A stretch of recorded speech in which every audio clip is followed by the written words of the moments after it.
താളികൾ പലതരമാണല്ലേ.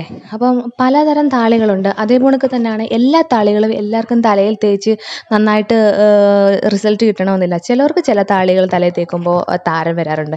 എനിക്കാണെങ്കിൽ ഈ താളികളുടെ രാജാവെന്നറിയപ്പെടുന്ന ഈ ഒരു ചെമ്പരത്തി താളി തലയിൽ തേക്കുമ്പോഴാണെങ്കിൽ താരൻ വരും, നല്ല രീതിയിൽ വരുമായിരുന്നു. അപ്പം ഞാനൊരു വേറൊരു രീതിയിലാണ് ചെമ്പരത്തി താളി തലയിൽ യൂസ് ചെയ്യുന്നത്. അപ്പം നിങ്ങൾക്ക് എന്ത് താളിയിൽ വേണമെങ്കിലും താരൻ ഉണ്ടാവുന്നതാണെന്നുണ്ടെങ്കിൽ നിങ്ങൾക്ക് ഇങ്ങനൊന്ന് യൂസ് ചെയ്യാം.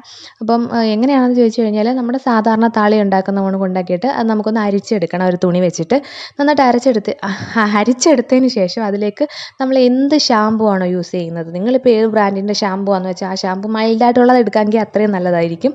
ഞാൻ എടുത്തേക്കുന്നതെന്ന് പറഞ്ഞാൽ ആര്യസൂക്തയുടെ ഒരു കോക്കനട്ട് മിൽക്ക് ഷാമ്പു ആണ് ഞാൻ എടുത്തേക്കുന്നത്.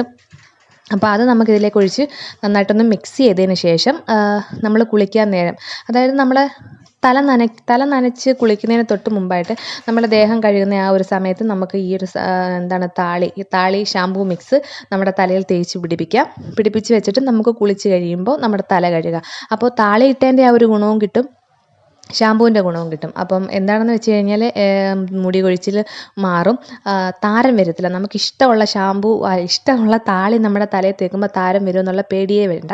അപ്പോൾ